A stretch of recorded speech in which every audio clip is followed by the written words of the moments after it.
So, Mitch, across the board, he's a flawed candidate, as I see it. Your thoughts? Absolutely. And we in Florida are used to Rubio and some of this, let's say, sleight of hand vocabulary. What's interesting is there's a common thread here. When he's talking about welders, and of course, as we all know, you can't ever get infrastructure really cooking out of this Republican Congress, which we desperately need. But they also talked about their tax plans, and most of the people on the stage, their tax plan meant, and they said, eliminating the IRS.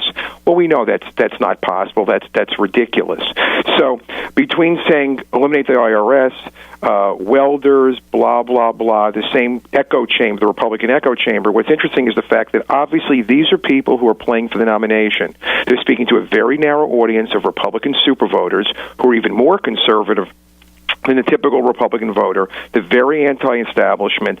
They're not playing long ball. They're playing short-term ball, trying to get the nomination. Interestingly, Bush, to his credit, actually, is put together more or less a general election primary strategy, where he basically figured out that if he can't win the primary his way, which doesn't look like he's going to, but if he could, that makes him a stronger general election candidate. Rubio's whole thing with his foot in the Tea Party originally from 2010, now he's a foot in both worlds, which is positive for him in a primary, negative for him in a general, same as his immigration plan or lack of it. Mm-hmm. They're playing just to a very narrow field.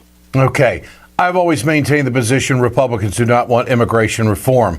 This is what they've jumped on Donald Trump, both Bush and Rubio. Bush saying this in New Hampshire about deporting all the people that Trump wants to get rid of. 500,000 people basically, I think, would double the number of people processed through our judicial system. It's not possible.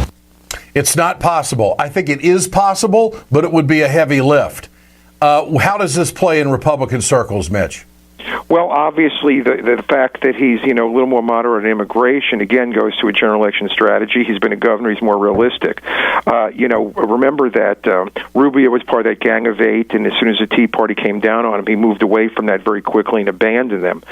Their immigration plans, Rubio and most of the people there, with the exception of Bush and Kasich, are totally unrealistic. Remember, the Republicans did an autopsy, the RNC. And the greatest piece that came from that was we have to attract Hispanics. Then Donald Trump rolled along with his wall, and Mexico is going to pay for it, and made that more difficult. That, I would contend, is a greater reason, at least at this moment, that others on that stage were unwilling to attack the one Hispanic, Rubio, although Cruz is, but Rubio is the sizable candidate compared, because they want to win the general election. They're trying their best, but I also think as it gets closer, candidates, know no bounds. And if they want to win, they're going to have to attack him. Is Bush dead? I mean, is his campaign roadkill? I really think I think it is. First of all, I think the quick answer is yes.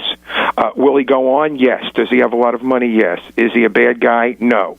But I think that this is not his father's Republican Party. It's not even his brother's Republican Party.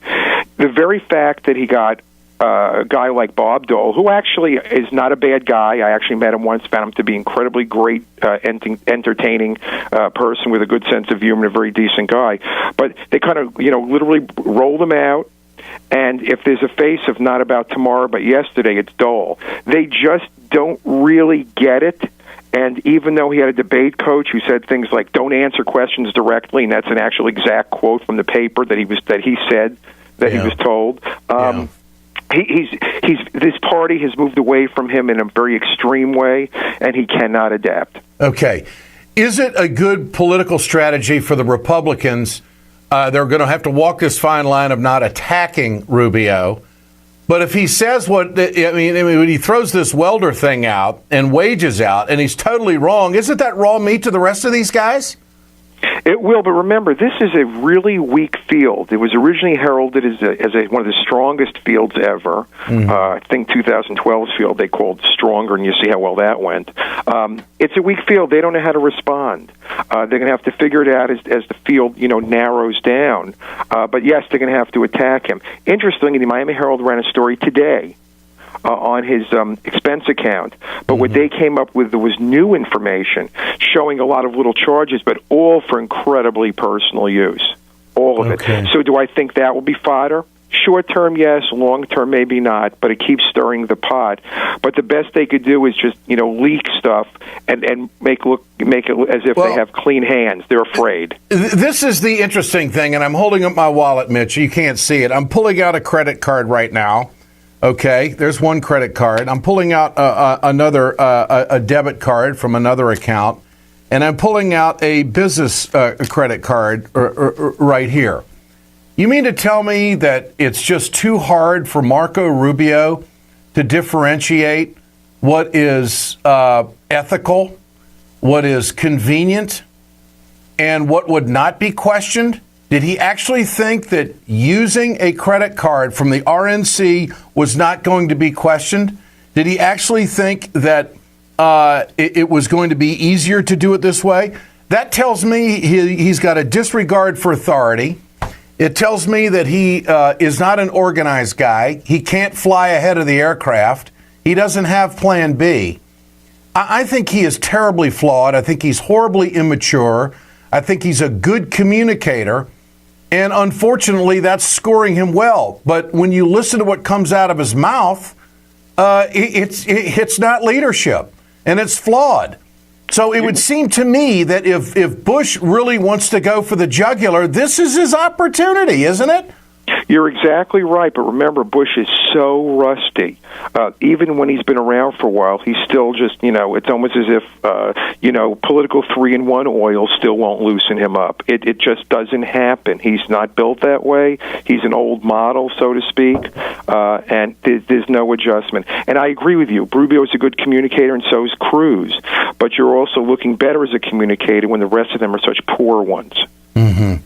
Well, it's going to be interesting to see how aggressive they get on Rubio with this misinformation, with these lies, what the mainstream media does.